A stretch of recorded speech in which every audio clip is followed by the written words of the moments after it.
أعوذ بالله من الشيطان الرجيم بسم الله الرحمن الرحيم. السلام عليكم ورحمة الله وبركاته. إن الحمد لله نحمده ونستعينه ونستغفره ونعوذ بالله من شرور أنفسنا ومن سيئات أعمالنا من يهده الله فلا مضل له ومن يضلل فلا هادي له وأشهد أن لا إله إلا الله وحده لا شريك له وأشهد أن محمدا عبده ورسوله. أما بعد فإن خير الحديث كتاب الله وخير الهدي هدي محمد صلى الله عليه وعلى آله وسلم وشر الأمور محدثاتها وكل محدثة بدعة وكل بدعة ضلالة وكل ضلالة في النار. قال الله تبارك وتعالى: لقد من الله على المؤمنين إذ بعث فيهم رسولا من أنفسهم يتلو عليهم آياته ويزكيهم ويعلمهم الكتاب والحكمة وإن كانوا من قبل لفي ضلال مبين. قابل احترام علماء کرام، میرے محترم دینی بھائیوں اور قابل احترام ماں اور بہنوں، اللہ رب العالمین نے بہت ساری نعمتیں جو ہم کو عطا کی ہیں، ان نعمتوں میں سے ایک عظیم الشان نعمت رسول اکرم صلی اللہ علیہ وسلم ہے، اور اللہ تعالیٰ نے ہم سب کو پیارے رسول صلی اللہ علیہ وسلم کا امتی بنایا۔ یہ اللہ تعالیٰ کا ہم پر عظیم الشان احسان ہے۔ اب امتحان اس چیز کا ہے کہ ہم اس نعمت کا کتنا شکر ادا کرتے ہیں اور اس کا کیا حق ادا کرتے ہیں۔ نعمت کی قدر کے لیے ضروری ہے کہ واقعی انسان کو نعمت کی اہمیت کا علم ہو، اس کی معرفت ہو، اس کا احساس، اس کا شعور ہو۔ اس لیے کہ اگر انسان یہ جانتا ہی نہ ہو کہ نعمت کتنی بڑی ہے تو واقعی اس کی قدر بھی دل میں پیدا نہیں ہوتی، اور اس نعمت کی حفاظت کا اہتمام بھی انسان نہیں کرتا ہے۔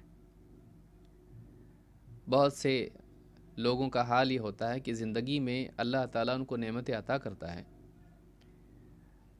اور وہ لاپرواہ رہتے ہیں، ایک وقت کے بعد وہ نعمت ان سے چھین لی جاتی ہے۔ اس نعمت کے چھیننے کے بعد انہیں احساس ہوتا ہے کہ یہ نعمت کتنی بڑی تھی، وہ پچھتاتے ہیں، افسوس کرتے ہیں۔ یہی انسان کا ہمیشہ سے حال رہا ہے۔ نادان آدمی وہ ہے جو نعمت کے چھننے کے بعد، موقع ضائع ہونے کے بعد اس کی قدر کرے۔ عقل مند آدمی وہ ہے کہ وہ نعمت کے پانے کے بعد اس نعمت کی قدر کریں اور اس کی حفاظت کرے، اس کو ضائع ہونے سے بچائے۔ ایمان اللہ کی عظیم الشان نعمت ہے۔ یہ وہ نعمت ہے جس کے ذریعے ایک انسان آخرت میں جنت کی نعمتوں کا حقدار بنے گا، اور یہ ایمان اور یہ دین اور اس ایمان کی تفصیلات ہمیں رسول اکرم صلی اللہ علیہ وسلم کے ذریعے سے ملی ہیں۔ اللہ تعالیٰ نے اپنی کتاب قرآن کریم ہم کو عطا کی، اور اس قرآن کا ربانی فہم رسول اکرم صلی اللہ علیہ وسلم کو عطا کیا۔ آپ کے ذریعے ہمیں صراط مستقیم کی طرف رہنمائی عطا کی۔ نہ صرف اس راستے کا پتہ بتایا، نہ صرف منزل کا راستہ بتایا، بلکہ اسی کے ساتھ ساتھ رسول اکرم صلی اللہ علیہ وسلم کو ہمارے لیے عملی نمونہ بنایا، ہمارا رہنما بنایا، تاکہ اس راستے پر چلنے میں ہم آپ صلی اللہ علیہ وسلم کو اپنا اسوہ بنائیں۔ یہ اللہ تعالیٰ کی بہت بڑی نعمت ہے اور اس کا بہت بڑا احسان ہے کہ اللہ تعالیٰ نے سارے رسولوں کے سردار کو ہمارے لیے اسوہ اور نمونہ بنایا۔ اس کا جتنا بھی انسان شکر ادا کرے کم ہے۔ لیکن جیسے کہ میں نے پہلے بتایا کہ شکر کے لیے نعمت کی قدر ضروری ہے، اور نعمت کی قدر کرنے کے لیے ضروری ہے کہ انسان کو واقعی احساس ہو کہ نعمت کتنی بڑی ہے، اس کے لیے علم ہونا ضروری ہے۔ اور اس درس کا یا اس سلسلے کا مقصود یہی ہے کہ اس فتنے کے دور میں جس میں انسان ایک طرف تو خواہشات کی پیروی کر رہا ہے، آزاد روی اختیار کر رہا ہے، دوسری طرف اسلام، مسلمانوں کے بارے میں، قرآن کے بارے میں، رسول اکرم صلی اللہ علیہ وسلم کے بارے میں نازیبا باتیں، غلط باتیں بیان کی جا رہی ہیں، جس کا اثر خاص طور سے ایسے مسلمانوں پر ہوتا ہے جنہیں بنیادی طور پر دین کی گہری سمجھ نہیں ہوتی ہے۔ لہٰذا رسول اکرم صلی اللہ علیہ وسلم کی صفات اور آپ کے مقام کی معرفت اگر ہو جائے تو دلوں میں آپ صلی اللہ علیہ وسلم کی قدر اور آپ سے محبت بڑھ جاتی ہے۔ یہی مقصود اس درس کا ہے، یہی مقصود اس سلسلے کا ہے۔ پچھلے درس میں ہم نے 8 باتیں دیکھی تھیں، پچھلے 2 درسوں میں 8 باتیں رسول اکرم صلی اللہ علیہ وسلم کے بارے میں ہم نے دیکھی۔ نمبر 1، پہلی فضیلت، پہلی نعمت جو اللہ نے رسول اکرم صلی اللہ علیہ وسلم کو عطا کی وہ یہی ہے کہ آپ کو اللہ تعالیٰ نے اپنا رسول بنایا، رسالت کی ذمہ داری آپ پر ڈالی۔ ایک بہت بڑا شرف ہے، یہ ایسا شرف ہے کہ ایک آدمی اسلام میں جب داخل ہوتا ہے تو اس کا اقرار کر کے داخل ہوتا ہے۔ ایک آدمی محمد صلی اللہ علیہ وسلم کو پہچانے تو بحیثیت رسول پہچانے کہ آپ کون ہیں۔ آپ کی بہت ساری صفات ہیں، لیکن وہ کون سی صفت ہے اور وہ کون سی چیز ہے جس کا جاننا ہر انسان کے لیے ضروری ہے؟ وہ چیز یہ ہے کہ اللہ تعالیٰ نے محمد عربی صلی اللہ علیہ وسلم کو اپنا رسول بنایا۔ آپ اللہ کے پیغامبر تھے، اللہ کا پیغام لوگوں تک پہنچانے والے تھے۔ دوسری بات، اللہ تعالیٰ نے آپ کو جو نسب دیا وہ بہترین نسب تھا۔ آپ ایک اچھے خاندان میں پیدا ہوئے، ایک شریف خاندان میں پیدا ہوئے جو اپنے سماج میں سیادت اور قیادت کے لیے معروف تھا۔ لوگ ان کو اپنا پیشوا، اپنا بڑا، اپنا سردار مانتے تھے۔ تو آپ صلی اللہ علیہ وسلم ایک ایسے گھرانے میں پیدا ہوئے۔ اس سے پہلے آپ پیچھے جائیں تو آپ صلی اللہ علیہ وسلم کا نسب جا کر ابراہیم علیہ السلام سے ملتا ہے کہ ابراہیم علیہ السلام نے اور ان کے بیٹے اسماعیل علیہ السلام نے آپ کے لیے دعا کی اور انہی کی اولاد میں سے اللہ کے نبی صلی اللہ علیہ وسلم پیدا ہوئے۔ تو یہ بھی ایک بہت بڑی چیز ہے کہ اللہ نے آپ کو ایک بہترین نسب دیا اور اچھے گھر میں پیدا کیا تاکہ کوئی اعتراض نہ کرے آپ کی شخصیت پر اور اس طرح کی باتیں نہ کرے کہ دعوت میں آپ کی دعوت قبول کرنے میں رکاوٹ ہو، کیونکہ عربوں کے نزدیک نسب ایک بہت بڑی چیز تھی۔ نمبر 3، اللہ تعالیٰ نے رسول اکرم صلی اللہ علیہ وسلم کے بارے میں دیگر انبیاء سے میثاق لی، دوسرے نبیوں سے، تمام نبیوں سے اور رسولوں سے اللہ تعالیٰ نے اس بات کا عہد لیا کہ اگر محمد صلی اللہ علیہ وسلم ان کے دور میں مبعوث ہوئے تو وہ ضرور آپ صلی اللہ علیہ وسلم پر ایمان لائیں گے اور آپ کی مدد کریں گے۔ تو یہ بھی ایک بہت بڑا شرف ہے جو اللہ تعالیٰ نے رسول اکرم صلی اللہ علیہ وسلم کو عطا کیا کہ سارے نبیوں سے آپ کی نبوت کی اقرار اور آپ کی نصرت کا عہد اللہ نے لیا۔ نمبر 4، اللہ تعالیٰ نے پچھلی کتابوں میں آپ صلی اللہ علیہ وسلم کا تذکرہ کیا۔ آپ کی پیدائش سے پہلے، دنیا میں تشریف لانے سے پہلے، آپ کو نبی بنائے جانے سے پہلے اللہ تعالیٰ نے جو پچھلے نبیوں پر کتابیں نازل کیں، خصوصاً تورات اور انجیل، اس میں اللہ تعالیٰ نے آپ کا تذکرہ کیا اور ہر زمانے میں نبی اپنی قوموں کو اس کی خوشخبری دیتے رہے۔ اسی لیے آپ نے فرمایا کہ آخری شخص، آخری نبی جس نے میری خوشخبری دی وہ عیسیٰ علیہ السلام ہے۔ تو آپ سے پہلے جو عیسیٰ علیہ السلام آئے، ان کی نبوت اور رسالت کے مقاصد میں سے جہاں کئی اور چیزیں بھی مقصد تھیں، ایک مقصد یہ بھی تھا کہ وہ اس لیے دنیا میں تشریف لائیں، اس لیے رسول بنائے گئے، اس لیے مبعوث کیے گئے کہ وہ لوگوں کو محمد عربی صلی اللہ علیہ وسلم کی بعثت اور آپ کے آنے کی پیشگی خبر اور خوشخبری سنائیں، بشارت سنائیں۔ تو یہ بھی ایک بہت بڑی بات ہے کہ آپ کے آنے سے پہلے ہی اللہ تعالیٰ نے آپ کی خوشخبری امتوں کو دی تھی اور کتابوں میں اس کا تذکرہ کیا تھا۔ نمبر 5، اللہ تعالیٰ نے آپ کے ساتھ جب خطاب قرآن کریم میں کیا تو دوسرے نبیوں سے آپ کا معاملہ نمایاں رکھا کہ اللہ تعالیٰ نے پچھلے نبیوں سے خطاب کیا، قرآن ہی میں آپ اس کا تذکرہ دیکھتے ہیں، ہر نبی سے اس سے خطاب کرتے وقت میں ندا نام کی تھی، یا آدم، یا موسیٰ، یا عیسیٰ، لیکن محمد صلی اللہ علیہ وسلم سے اللہ تعالیٰ نے قرآن کریم میں جب بھی خطاب کیا تو آپ کا نام لے کر نہیں بلکہ آپ کے مقام سے آپ کو مخاطب کیا۔ اور نہ صرف اللہ تعالیٰ نے ایسا کیا بلکہ اہل ایمان کو بھی اس بات کی تلقین و نصیحت کی کہ وہ بھی آپ کو نام سے نہ پکاریں، جیسے دوسروں کو پکارتے ہیں تو آپ کو پکارنے میں وہ آپ کے احترام اور مقام کو ملحوظ رکھیں، اور آپ کو پکاریں تو آپ کے نبوت اور رسالت کے مقام سے کے نام سے آپ کو خطاب کریں۔ تو یہ بھی بہت بڑی بات ہے جس میں ایک ادب سکھایا گیا اہل ایمان کو کہ نبی صلی اللہ علیہ وسلم کا معاملہ دوسروں کی طرح نہیں ہے، خطاب میں بھی آپ کا ادب لحاظ کرنا ضروری ہے۔ نمبر 6، اللہ تعالیٰ نے آپ کے ذکر کو، تذکرے کو اونچا کیا ہر اعتبار سے۔ اذان میں آپ کے نام کو اونچی آواز میں ذکر کرنا، پھر اسی طرح سے استمرار کے ساتھ پوری دنیا میں آپ کا چرچا ہونا، کتابوں میں آپ کا تذکرہ ہونا، مخالفین کا یا غیر مسلموں کا آپ کی تعریف کرنا، اور جہاں بھی اللہ کا نام آئے شہادتین میں تو وہاں آپ کا بھی نام اللہ کے ساتھ میں ذکر ہوگا، اور اللہ کی توحید کی گواہی کے ساتھ رسالت کی بھی گواہی دی جائے گی۔ تو اللہ نے جہاں اپنا تذکرہ کیا، رسول کے نام کو اپنے ساتھ جوڑ دیا، تو یہ آپ کے ذکر کو اللہ نے اونچا کیا۔ اسی طرح سے آپ دیکھیں گے کہ 7ویں چیز اللہ تعالیٰ نے یہ بتایا کہ اللہ تعالیٰ اور فرشتے خود آپ پر درود بھیجتے ہیں، اور اہل ایمان کو اللہ تعالیٰ نے اس بات کا حکم دیا کہ وہ نبی کریم صلی اللہ علیہ وسلم پر درود اور سلام بھیجتے رہیں، صلو علیہ وسلم تسلیما۔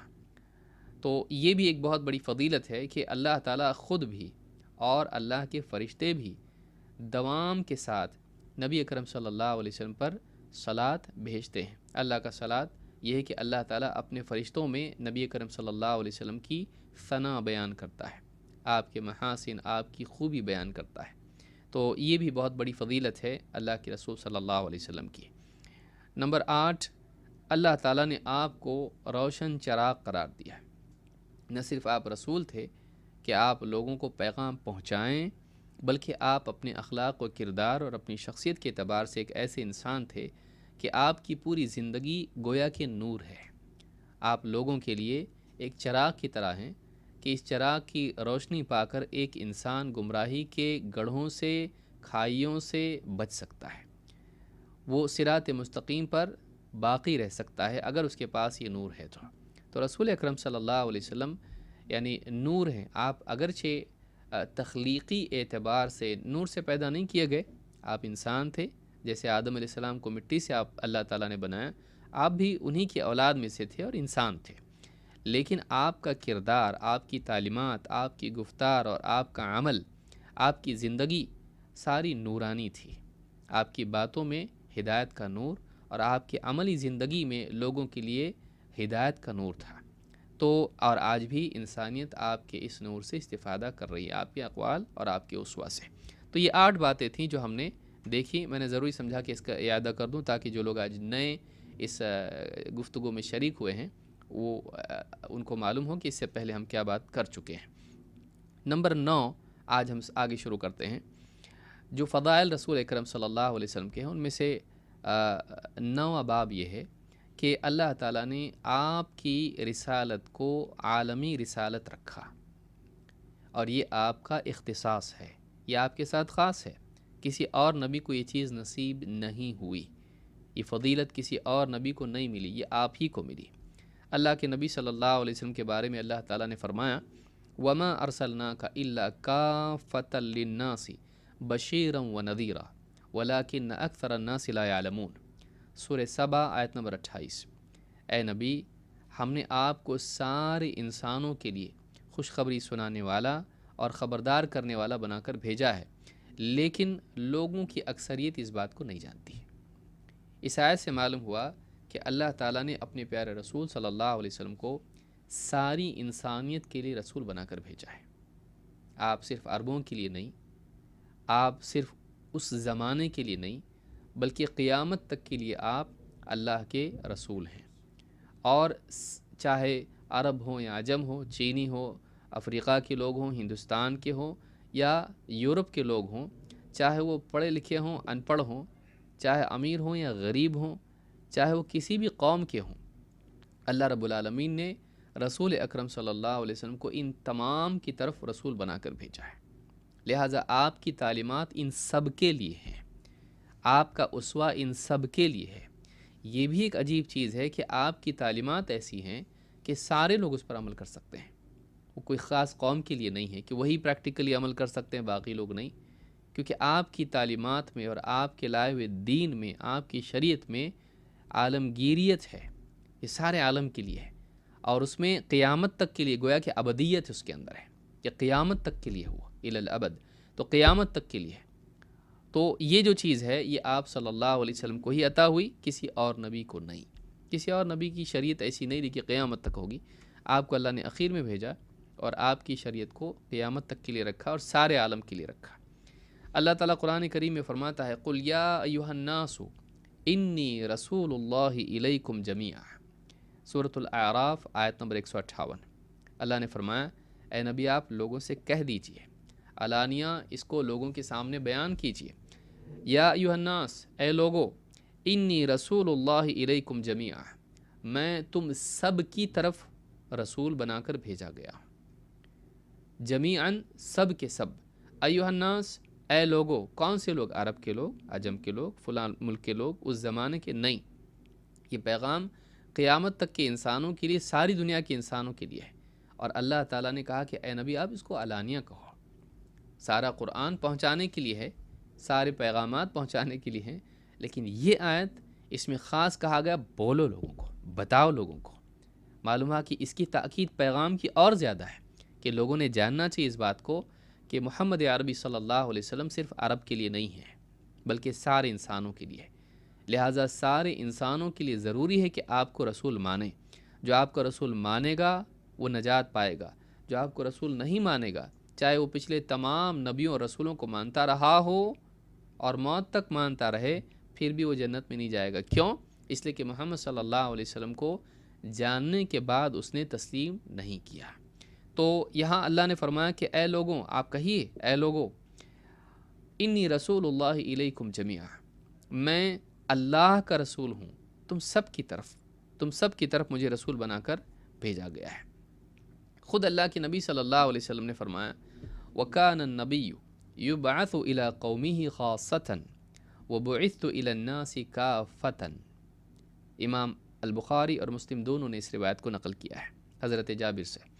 آپ نے فرمایا کہ پچھلے نبیوں کا معاملہ یہ تھا کہ نبی خاص طور سے اپنی قوم ہی کے لیے مبعوث کیا جاتا تھا، قوم ہی کی طرف نبی اور رسول بنا کر بھیجا جاتا تھا۔ ہر ایک کی اپنی اپنی قوم تھا، اس لیے آپ دیکھیں قرآن کریم میں یا قومی آپ کو بار بار ملے گا۔ انبیاء اپنی قوموں سے خطاب کرتے تھے اور کہتے اے میری قوم، اے میری قوم۔ تو انبیاء پچھلے جو ہوتے تھے وہ ایک خاص قوم کی طرف، ایک خاص علاقے کی طرف رسول اور نبی بنا کر بھیجے جاتے تھے، لیکن محمد صلی اللہ علیہ وسلم کا معاملہ ایسا نہیں ہے۔ اللہ تعالیٰ نے آپ کو ساری انسانیت کے لیے رسول بنا کر بھیجا، اس لیے آپ نے کیا فرمایا وَبُعِثْتُ إِلَى النَّاسِ كَافَّةً، میں کسی قوم کی طرف نہیں، اگرچہ آپ خاص طور سے قوم کی طرف رسول بنا کر بھیجے گئے، آپ قریش کی طرف بھیجے گئے، عرب کی طرف بھیجے گئے، لیکن وہ محدود نہیں ہے بلکہ آپ کی رسالت عام تھی، اسی لیے آپ نے فرمایا وَبُعِثْتُ إِلَى النَّاسِ كَافَّةً، مجھے سارے کے سارے لوگوں کی طرف رسول بنا کر مبعوث کیا گیا ہے۔ تو یہ حدیث بھی بتاتی ہے کہ پیارے رسول صلی اللہ علیہ وسلم کا مقام اور آپ کی شریعت، آپ کا دین، آپ کی تعلیمات ساری انسانیت کے لیے ہے۔ یہ بہت بڑا شرف ہے، اور خصوصاً اس میں مسلمانوں کے لیے ایک دعوتی تنبیہ ہے کہ وہ رسول صلی اللہ علیہ وسلم کی تعلیمات کو محدود نہ رکھیں اپنی ذات تک، بلکہ اس کو سارے لوگوں تک پہنچائیں تاکہ لوگ جانیں کہ محمد صلی اللہ علیہ وسلم کتنی اعلیٰ شخصیت تھے، اور آپ ان کے لیے بھی بنا کر بھیجے گئے ہیں رسول اور نبی۔ بدقسمتی سے آج بہت سارے مسلمانوں کا حال یہ ہے کہ انہیں خود رسول اکرم صلی اللہ علیہ وسلم کی تعلیمات معلوم نہیں، رسم و رواج میں پڑے ہوئے ہیں، جہالت میں پڑے ہوئے ہیں، بلکہ بعض لوگوں کو تو خود رسول صلی اللہ علیہ وسلم کی تعلیمات تو دور کی بات، آپ کے بارے میں کچھ نہیں معلوم۔ تو یہ بہت بدقسمتی ہے، اس کا ہم لوگوں کو تدارک کرنا چاہیے۔ علم عام ہوگا، جہالت جائے گی، اجالا آئے گا، اندھیرا جائے گا۔ تو اس کے لیے ضروری ہے کہ ہم آپ کی شخصیت کے مختلف پہلوؤں کو لوگوں کے سامنے بیان کریں، آپ کے محاسن کو اور آپ کی تعلیمات کو لوگوں کے سامنے پیش کریں۔ نمبر 10، رسول اکرم صلی اللہ علیہ وسلم جیسے آپ نے دیکھا کہ سارے لوگوں کی طرف، سارے انسانوں کی طرف رسول بنا کر بھیجے گئے، لیکن کیا آپ کی رسالت صرف انسانوں تک محدود ہے؟ اللہ تعالیٰ نے قرآن کریم میں جب انسان کی پیدائش کا مقصد بیان کیا تو اس وقت میں ایک اور مخلوق کا تذکرہ کیا جس کا مقصد بھی وہی ہے جو ہمارا مقصد ہے، وہ جنات ہیں۔ اللہ تعالیٰ نے فرمایا وَمَا خَلَقْتُ الْجِنَّ وَالْإِنسَ إِلَّا لِيَعْبُدُونَ، میں نے جنات اور انسانوں کو صرف اور صرف اپنی عبادت کے لیے پیدا کیا ہے۔ معلوم ہوا کہ انسان جس مقصد کے لیے پیدا کیے گئے ان سے پہلے جنات کا تذکرہ کیا گیا کہ وہ بھی اسی مقصد کے لیے پیدا کیے گئے ہیں۔ معلوم ہوا کہ انسان کو عبادت کے لیے پیدا کیا گیا تو جنات کو بھی عبادت اور توحید کے لیے پیدا کیا گیا۔ سوال یہ پیدا ہوتا ہے کہ پھر جب انسان عبادت میں رہنمائی کا محتاج ہے تو جنات بھی تو ہیں، لہٰذا اللہ تعالیٰ نے جہاں انسانوں کے لیے محمد صلی اللہ علیہ وسلم کو رسول بنایا تاکہ انسان جانے کہ اللہ کی عبادت کیسے کرتے ہیں، تو اللہ تعالیٰ نے محمد عربی صلی اللہ علیہ وسلم کو جنات کی طرف بھی رسول بنا کر بھیجا تاکہ آپ انہیں بھی سکھائیں کہ اللہ کی عبادت کیسے کی جاتی ہے۔ اگرچہ دونوں کے احکام الگ ہیں، انسان مٹی سے بنے ہیں اور جنات آگ سے بنے ہیں، دونوں کے لیے احکام بہت سارے الگ ہیں اس لیے کہ ان کی خلقت الگ ہے بالکل، لیکن دونوں کے لیے لازم ہے کہ وہ محمد صلی اللہ علیہ وسلم کو اپنا رسول تسلیم کریں۔ آخرت میں اس کی بنیاد پر ان کی نجات کا مدار ہوگا اس امت کے اعتبار سے، یعنی آپ صلی اللہ علیہ وسلم کی بعثت کے بعد جنات کے لیے بھی لازم تھا کہ وہ آپ کو اپنا رسول تسلیم کریں۔ اللہ تعالیٰ نے قرآن کریم میں جہاں خطاب انسانوں سے کیا وہیں جنات سے بھی کیا ہے۔ اللہ تعالیٰ نے سزا کا ڈر ان کو بھی دلایا ہے، معلوم ہے کہ ان کے لیے بھی جنت اور جہنم کا معاملہ ہے، وہ بھی مکلف مخلوق ہیں، ان سے بھی قیامت کے دن حساب ہوگا، ان کے لیے بھی انجام ہے یا تو جنت یا جہنم۔ اللہ نے فرمایا یا معشر الجن والانس، سورۃ الرحمن میں اللہ نے فرمایا یا معشر الجن والانس، اے جنات و انسانوں کی جماعت، ان استطعتم ان تنفذوا من اقطار السماوات والارض فانفذوا لا تنفذون الا بسلطان، اگر تمہارے بس میں ہو کہ آسمان اور زمین کی حدود سے نکل بھاگو، یعنی یہاں پر حکم نہیں دیا جا رہا ہے، یہ بتایا جا رہا ہے کہ تم اگر چاہو تمہاری مرضی، لیکن کیا کہا لا تنفذون الا بسلطان، تم آسمان و زمین کی حدود سے باہر نکل کے بھاگ نہیں سکتے، اللہ سے فرار نہیں ہو سکتے۔ کیوں؟ لا تنفذون الا بسلطان، تم نہیں بھاگ سکتے مگر یہ کہ اس کے لیے بہت سلطان کی ضرورت ہے۔ قتادہ غالباً میرا جہاں تک یادداشت ہے کہتے ہیں کہ لا تنفذون الا بسلطان، کہتے ہیں کہ اس کے لیے بہت بڑا زور چاہیے اور تمہارے پاس نہیں ہے، تم بھاگ سکتے نہیں۔ تو کہا فَبِأَيِّ آلَاءِ رَبِّكُمَا تُكَذِّبَانِ، تو پھر تم اللہ تعالیٰ کی کن کن نعمتوں کی کو جھٹلاؤ گے، اللہ کی کن کن نعمتوں کا تم انکار کرو گے۔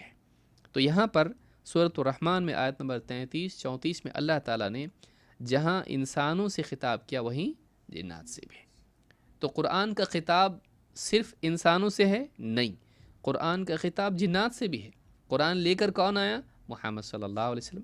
معلوم ہے کہ محمد صلی اللہ علیہ وسلم نہ صرف انسانوں مبعوث کیے گئے بلکہ جنات کی طرف بھی آپ کی بعثت ہوئی، یعنی آپ انسانوں اور جنات دونوں کے لیے رسول بنا کر بھیجے گئے ہیں۔ مثال کے طور پر قرآن کریم میں ایک جگہ اللہ تعالیٰ نے جنات کا ذکر کیا ہے، کئی جگہ کیا ہے لیکن ایک مقام ہم دیکھتے ہیں، اور اس مقام پر اللہ نے بتایا کہ جنات نے محمد صلی اللہ علیہ وسلم کی دعوت قرآن سنا اور جا کے اپنی قوم کو خبردار کیا۔ اللہ تعالیٰ فرماتا وَإِذْ صَرَفْنَا إِلَيْكَ نَفَرًا مِّنَ الْجِنِّ يَسْتَمِعُونَ الْقُرْآنَ، اے نبی جب ہم نے جنات میں سے ایک گروہ کو آپ کی طرف پھیر دیا اور آپ کے پاس پہنچ کر یستمعون القرآن، وہ قرآن سننے لگے۔ اللہ کے رسول صلی اللہ علیہ وسلم عکاظ کے بازار میں اپنے صحابہ کے ساتھ گئے اور وہاں آپ ایک یعنی باغ میں ایک مقام پر آپ نماز پڑھ رہے تھے اپنے صحابہ کے ساتھ میں، غالباً فجر کی نماز تھی جہاں تک کہ روایت میں آیا ہے۔ تو اس نماز میں جب آپ جہراً قرأت کر رہے تھے تو اللہ رب العالمین نے کچھ جنات کو آپ کی طرف پھیر دیا. وہاں وہ کیوں آئیں؟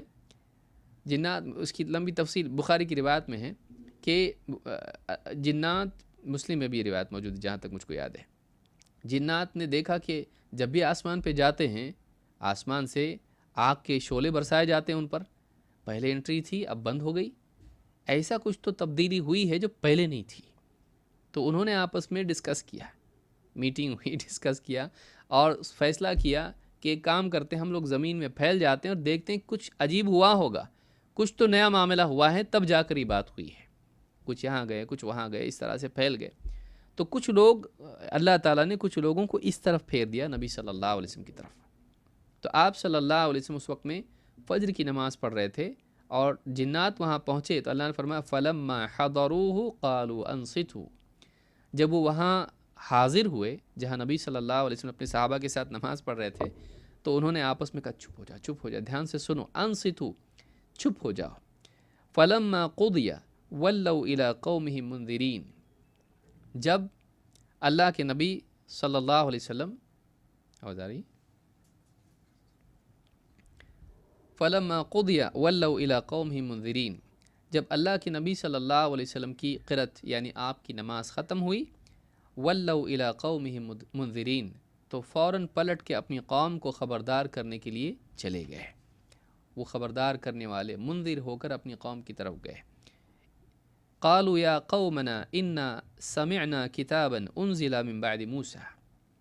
کہنے لگے اپنی قوم سے، اے ہماری قوم، ہم نے ایک کتاب سنی، انا سمعنا کتابا انزل من بعد موسیٰ، جو موسیٰ کے بعد نازل ہوئی ہے. معلوم ہے کہ وہ موسیٰ علیہ السلام کے جاننے والے تھے. مصدقا لما بین یدیہ یہدی الی الحق و الی طریق مستقیم. مصدقا لما بین یدیہ، یہ کتاب پچھلی کتابوں کی تصدیق کرتی ہے. یہدی الی الحق، حق کی طرف رہنمائی کرتی ہے. و الی طریق مستقیم، ایک سیدھے راستے کی طرف انسان کو گائیڈ کرتی ہے، ہدایت دیتی ہے، رہنمائی کرتی ہے. یا قومنا اجیبوا داعی اللہ.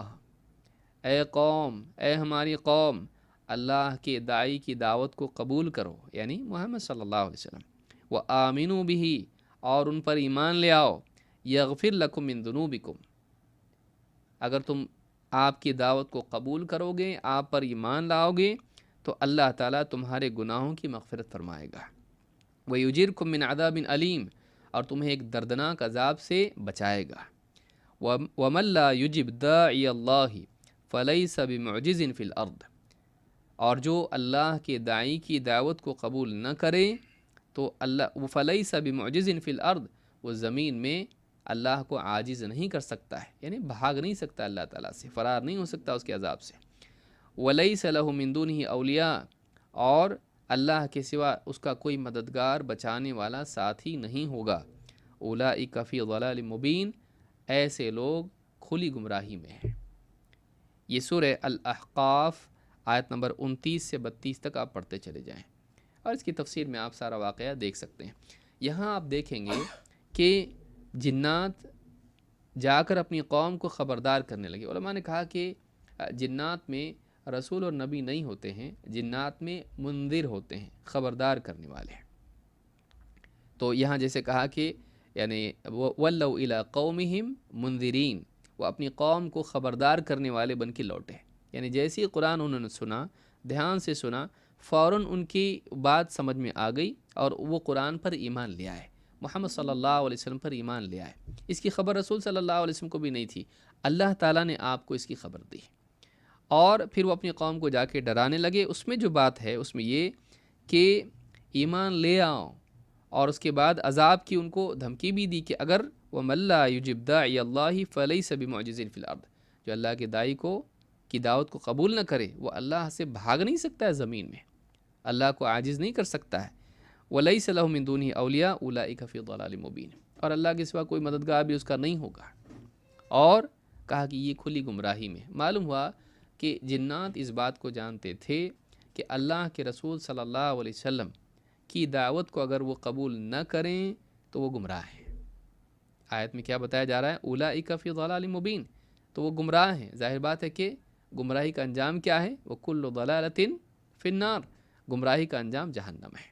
تو یہ آیتیں ہم کو بتاتی ہیں کہ اللہ کے رسول صلی اللہ علیہ وسلم جنات کی طرف بھی رسول بنا کر بھیجے گئے۔ ایسے کئی مقامات ہیں جن میں آپ دیکھیے نصیبین کے جنات آپ کے پاس آئے اور آپ صلی اللہ علیہ وسلم سے دین سیکھا، آپ نے ان کو ایک یعنی روایت میں ترمذی وغیرہ کی روایت میں کہ آپ نے ان کو سورۃ الرحمن بھی پڑھ کے سنائی۔ تو کئی مقامات پر براہ راست بھی آپ کی گفتگو جنات سے ہوئی۔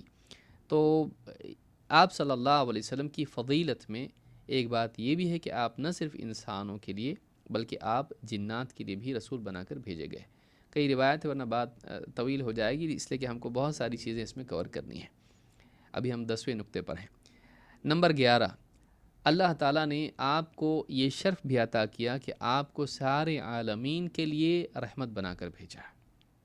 آپ کو اللہ تعالیٰ نے قرآن کریم میں رحمت للعالمین قرار دیا۔ اللہ تعالیٰ نے فرمایا وما ارسلناک الا رحمت للعالمین، سورہ الانبیاء آیت نمبر 107، کہ اے نبی ہم نے آپ کو سارے عالمین کے لیے رحمت ہی بنا کر بھیجا ہے۔ تو اللہ کے رسول صلی اللہ علیہ وسلم، عالمین سے مراد کون ہیں؟ ساری مخلوقات کے گروہ۔ عالمین کا لفظ کبھی تمام مخلوقات کے لیے آتا ہے، آسمان، زمین، پتھر، مٹی، پیڑ پودے، سب کچھ، ساری مخلوقات۔ جیسے فرعون نے پوچھا تھا وما رب العالمین، تو موسیٰ علیہ السلام نے آسمان و زمین سب کچھ کہا تھا، آسمان زمین ان کے درمیان سب کچھ۔ کبھی عالمین کا جو لفظ ہے یہ مخلوقات کے گروہ کے لیے آتا ہے، پرندے اور جانور، چوپائے، مچھلیاں، انسان، جنات، ان کے لیے آتا ہے۔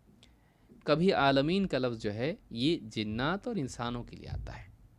تو ہر اعتبار سے جتنی جاندار مخلوقات ہیں ان تمام کے لیے آپ رحمت تھے، نہ صرف جن و انس کے لیے بلکہ جانداروں کے لیے، جانوروں کے لیے بھی۔ جیسے آپ دیکھیں یعنی تبارک الذی نزل الفرقان علی عبدہ لیکون للعالمین نذیرا۔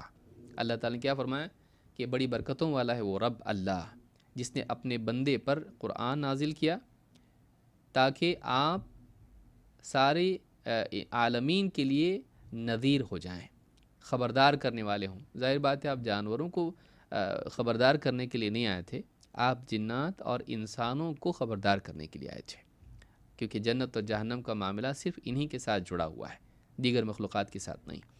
تو اس طرح سے تینوں کے لیے بھی عالمین آتا ہے۔ تو آپ کے بارے میں اللہ نے فرمایا وما ارسلناک الا رحمت للعالمین، جنات اور انسانوں کے لیے آپ رحمت ہیں، لیکن آپ رحمت ہیں جانداروں کے لیے بھی، کیونکہ آپ کی شریعت کی وجہ سے ان کے لیے بھی رحمت کے دروازے کھلتے ہیں۔ جب انسان اور جنات دین پر چلتے ہیں، بارش وقت پر ہوتی ہے، خیر اللہ کی طرف سے آتی ہے، اس سے فائدہ چوپایوں کو بھی ہوتا ہے، مچھلیوں کو بھی ہوتا ہے، سارے جانداروں کو، پرندوں کو بھی ہوتا ہے۔ اسی طرح سے آپ کی شریعت پر جب دین پر جب لوگ عمل کرتے ہیں تو پھر مخلوق پر رحم کرنے والے بھی ہوتے ہیں۔ ارحموا من فی الارض یرحمکم من فی السماء۔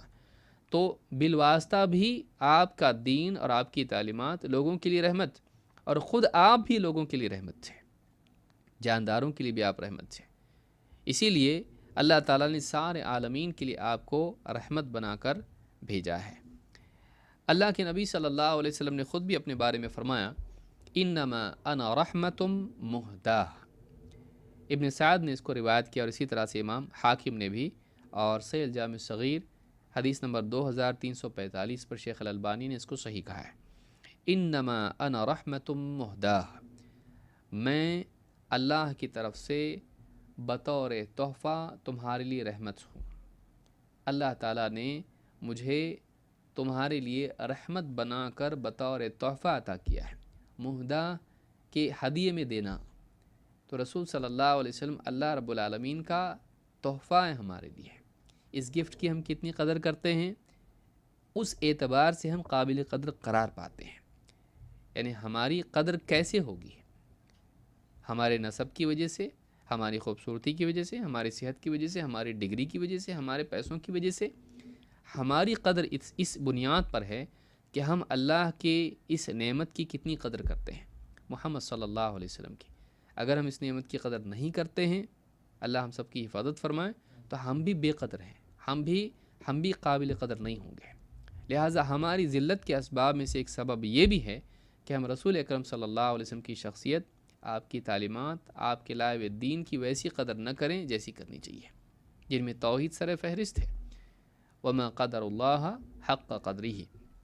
تو اس حدیث سے بات معلوم ہوئی کہ نبی صلی اللہ علیہ وسلم کو اللہ تعالیٰ نے بطور تحفہ، بطور ہدیہ اس انسانیت کو اور خصوصاً امت مسلمہ کو عطا کیا ہے، اور آپ رحمت کے طور پر عطا کیے گئے ہیں۔ آپ ساری انسانیت کے لیے رحمت ہیں، بلکہ آپ کے القاب میں سے ایک لقب نبی رحمت بھی ہے۔ امام مسلم نے ایک حدیث نقل کی ہے، ابو موسیٰ اشعری رضی اللہ تعالیٰ فرماتے ہیں، کان رسول اللہ صلی اللہ علیہ وسلم یسمی لنا نفسہ اسماء، اللہ کے رسول صلی اللہ علیہ وسلم ہمیں اپنے نام بتایا کرتے تھے۔ یسمی لنا نفسہ اسماء، کہ آپ کے جو نام ہیں ہم کو بتاتے تھے۔ فقال انا محمد و احمد والمقفی والحاشر ونبی التوبہ ونبی الرحمہ۔ آپ نے فرمایا میں محمد ہوں، احمد ہوں، مقفی ہوں، حاشر ہوں، نبی توبہ ہوں اور نبی رحمت ہوں۔ یہ سارے نام ہیں اللہ کے نبی صلی اللہ علیہ وسلم کے۔ محمد جس کے اندر اتنی خوبیاں ہوں، اچھی اچھی خوبیاں ہوں کہ بہت زیادہ خوبیاں ہوں، من کثرت خصالہ المحمودہ، جس کی اچھی خصلتیں بہت زیادہ ہوں، اچھی صفات بہت زیادہ ہوں، یہ محمد نام کے معنی ہے۔ احمد جو اللہ کی سب سے زیادہ حمد کرنے والا ہو، اللہ کا ہر دوسرے بندے سے زیادہ اللہ کی تعریف کرنے والا ہو، احمد۔ اسی طرح سے دیکھیے آپ کا نام چاہے آپ کی ذات کے اعتبار سے ہو یا آپ کے فعل کے اعتبار سے ہو، حمد سے جڑا ہوا ہے۔ آپ خود محمود ہیں اور آپ حمد کرنے والے ہیں، حامد ہیں، احمد ہیں۔ اور والمقفی، والمقفی آپ سارے نبیوں کے کئی معنی علماء نے ذکر کیے، ابن حجر وغیرہ نے، تو اس میں سے ایک معنی یہ ہے اور زیادہ واضح ہیں کہ میں مقفی ہوں۔ مقفی میں قفا، پیچھے، سارے نبیوں کے پیچھے آنے والا ہوں، یعنی مجھ سے پہلے نبی گزر گئے، ان کے بعد مجھ کو بھیجا گیا ہے، میں مقفی ہوں۔ والحاشر، میں حاشر ہوں، یعنی حشر میں علماء نے کہا حشر میں سب سے پہلے مجھ کو اٹھایا جائے گا، آپ ہی سے شروعات ہوگی لوگوں کے اٹھائے جانے کی۔ تو والحاشر ونبی، اور بھی معنی علماء نے ذکر کیے، اور ونبی التوبہ، اور میں نبی توبہ ہوں، کہ میں توبہ کی یعنی موقع لے کر آیا ہوں، کہ میں نبی توبہ ہوں، کہ جو توبہ کرے گا قبول کر لی جائے گی۔ یعنی سورج مغرب سے نکلنے سے پہلے بھی اگر آدمی توبہ کر لیتا ہے تو اس کی توبہ قبول ہوگی، چاہے زندگی بھر اس نے گناہ کیے ہوئے۔ وَنَبِيُّ التَّوْبَةِ وَنَبِيُّ الرَّحْمَةِ، اور میں نبی رحمت ہوں، میں رحمت والا نبی ہوں۔ اسے معلوم ہوتا ہے، اب یہ حدیثیں ہیں، بہت سارے غیر مسلم اس بات کو نہیں جانتے ہیں، اور بہت سارے جاہل، نادان، جن کی پرورشی اسلام کی مخالفت پہ ہوئی ہو، وہ لوگ بعض جزئی باتوں کو لے کر نبی صلی اللہ علیہ وسلم کی زندگی سے بعض جنگوں کے معاملات اور بعض اس طرح کے معاملات لے کر یہ بتانے کی کوشش کرتے ہیں کہ نبی صلی اللہ علیہ وسلم دیکھو کتنے، نعوذ باللہ، کتنے سخت انسان تھے، خونخوار انسان تھے، سزائیں دیکھو اسلام کی، جنگیں دیکھو اسلام میں ہوئی۔ ہر چیز کو اس کے پس منظر میں دیکھنا چاہیے۔ عجیب بات یہ ہے کہ بہت سارے لوگ تاریخ جب بیان کرتے ہیں تو بادشاہوں کی تاریخ میں جب جنگوں کا معاملہ آتا ہے تو بہادری کی بات کرتے ہیں، اور نبی صلی اللہ علیہ وسلم کا معاملہ آتا ہے تو پھر وہاں بہادری کی بات ختم ہو جاتی ہے، وہاں ظلم ہو جاتا ہے، ٹیررزم ہو جاتا ہے۔ بڑے افسوس کی چیز ہے، انسان کا ذہن جب بگڑا ہوا ہو اور چیزوں کو دیکھنے کا زاویہ اور چشمہ اس کا غلط ہو تو اچھی چیز بھی بری دکھائی دیتی ہے۔ یہ کیا بات ہے کہ ہم بادشاہوں کی جب تاریخ بیان کریں تو جنگوں کو بطور بہادری بیان کریں، غلبہ اور قوت کے بیان کریں، اور جب نبی صلی اللہ علیہ وسلم کا معاملہ آئے تو آپ کی جنگوں کو ظلم اور جبر بتائیں، ٹیررزم بتائیں، تو یہ جہالت ہے، یہ جہالت ہے۔ تو نبی صلی اللہ علیہ وسلم نبی رحمت تھے، نبی توبہ تھے، کہ آپ ایک ایسا دین لے کر آئے جس میں انسان کے لیے توبہ کا موقع موت تک کھلا ہوا ہے، توبہ کا دروازہ موت تک کھلا ہوا ہے۔ یہ نہیں کہ گناہ کیا تو اب سزا ہے ہی اس کے لیے، جہنم میں چلا جائے گا ہی نہیں، توبہ کر کے معاف کرا سکتا ہے۔ اور آپ نبی رحمت ہیں، آپ نبی رحمت ہے کہ آپ کی شخصیت رحمت والی، آپ کی تعلیمات رحمت والی، آپ کا دین رحمت والا، رحمت سکھانے والا اور رحمت پانے کا ذریعہ بتانے والا، دنیا میں بھی اور آخرت میں بھی۔ امام مسلم نے اس حدیث کو روایت کیا ہے، حدیث نمبر 2355۔ اللہ تعالیٰ نے قرآن کریم میں فرمایا وَمَا كَانَ اللَّهُ لِيُعَذِّبَهُمْ وَأَنْتَ فِيهِمْ وَمَا كَانَ اللَّهُ مُعَذِّبَهُمْ وَهُمْ يَسْتَغْفِرُونَ، سورۃ الانفال آیت نمبر 33۔ کہا اے نبی، جب تک آپ ان کے درمیان موجود ہیں اللہ ان کو عذاب نہیں دے گا۔ وَمَا كَانَ اللَّهُ لِيُعَذِّبَهُمْ وَأَنْتَ فِيهِمْ، آپ ان کے درمیان ہیں، اللہ تعالیٰ عذاب سے سب کو ہلاک کر دے نہیں کرے گا اللہ ایسا جب تک آپ ہیں۔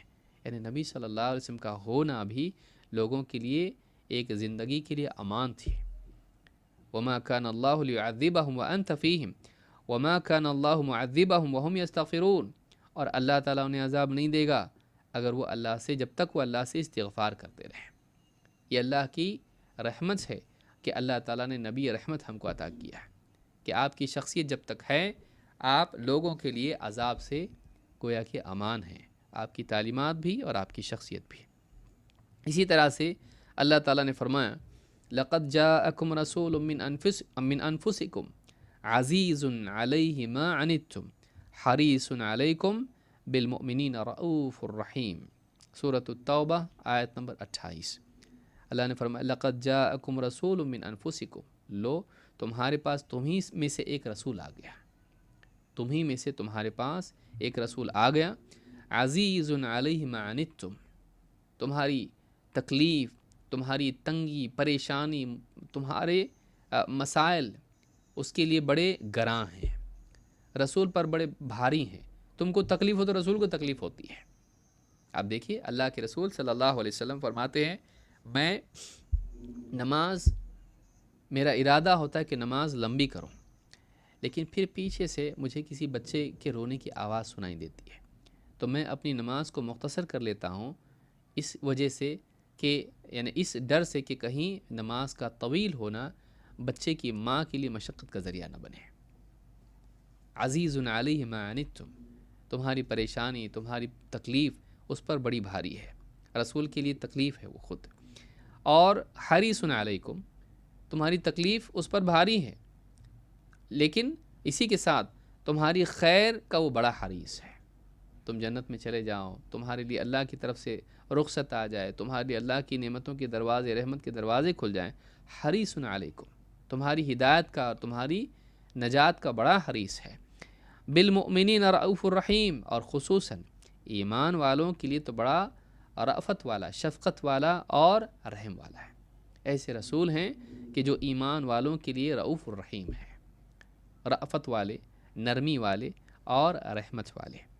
تو یہ سورہ توبہ کی آیت نمبر 128 ہے جس میں اللہ تعالیٰ نے خود آپ کے بارے میں کہا کہ ایمان والوں کے لیے خصوصی طور پر آپ رحیم ہیں۔ تو یہ 11واں نقطہ تھا، باب تھا، جس میں اللہ تعالیٰ نے بتایا کہ آپ صلی اللہ علیہ وسلم نبی رحمت ہیں۔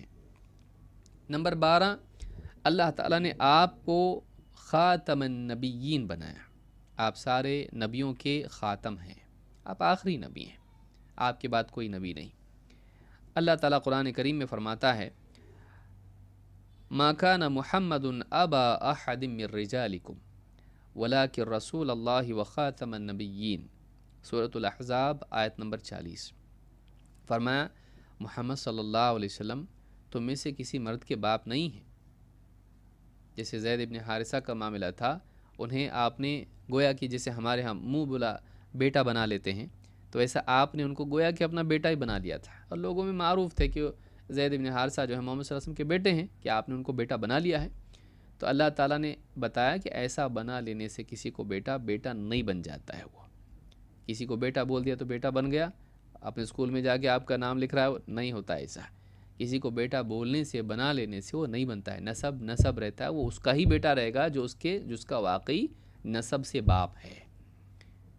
تو کہا کہ محمد صلی اللہ علیہ وسلم تم میں سے کسی مرد کے باپ نہیں ہیں، ولیکن رسول اللہ وخاتم النبیین، لیکن آپ کا مقام کیا ہے، آپ کی حیثیت کیا ہے، آپ کا شرف کیا ہے، آپ اللہ کے رسول ہیں اور سارے نبیوں کے خاتم ہیں۔ سارے نبیوں کا سلسلہ ختم کرنے والے ہیں۔ آپ گویا کہ مہر ہیں، جب کسی چیز کی تکمیل ہو جاتی ہے تو مہر لگائی جاتی ہے۔ بادشاہ کیا کرتا ہے؟ پہلے زمانوں میں بھی کیا ہوتا تھا؟ پورا خط اور اپنا فرمان جاری کیا، پورا فرمان لکھنے کے بعد اس پر سیل لگا دی جاتی ہے، ختم، بات ہو گئی، اب پہنچاؤ اس کو۔ تو اختتام پر مہر لگائی جاتی ہے۔ یا جیسے پہلے یعنی تھیلیوں میں پیسے رکھے جاتے تھے پچھلے زمانوں میں، تو جب اس میں گنتی پوری ہو 100 200 1000 جو بھی رکھنا ہے، ایک راؤنڈ فگر جو بھی ہو جاتا، اس پہ پھر کیا کرتے تھے؟ مہر لگا دیتے تھے، اب بند، ختم، اب یہ کمپلیٹ ہو گیا۔ تو اس طرح سے جو ہے آج بھی جیسے آپ دیکھیں گے بینکس وغیرہ میں کیا کرتے ہیں، نوٹ وغیرہ ہوتے ہیں تو اس کا ایک نمبر ہوتا ہے، ختم ہو گیا اتنا، فگر بن گیا اتنا، اس کو کیا کرتے ہیں؟ سیل کر کے اس کے اوپر کاغذ لپیٹ کے اس پہ سیل لگا دی جاتی ہے۔ تو یہ ختم کے لیے ہوتا ہے، یہ ختم کے لیے ہوتا ہے۔ تو اللہ تعالیٰ نے کیا فرمایا؟ وَلَٰكِن رَسُولَ اللَّهِ وَخَاتَمَ النَّبِيِّينَ، کہ آپ اللہ کے رسول ہیں اور سارے نبیوں کے خاتم ہیں، خاتم بھی ہیں۔ خاتم مہر کو کہتے ہیں۔ تو بعض قادیانوں نے کہا کہ آپ مہر ہیں، یعنی زینت ہے، جیسے انگوٹھی ہوتی ہے، انگوٹھی کے اندر کیا ہوتا ہے؟ نگینہ ہوتا ہے، وہ زینت ہوتی ہے۔ زینت تو ہیں ہی، آپ پہلے سے ہی تھے، لیکن اسی کے ساتھ ساتھ آپ خاتم اور خاتم دونوں ہیں۔ آپ مہر بھی ہیں اور آپ نبیوں کا سلسلہ ختم کرنے والے بھی ہیں، آپ کے بعد کوئی نبی نہیں۔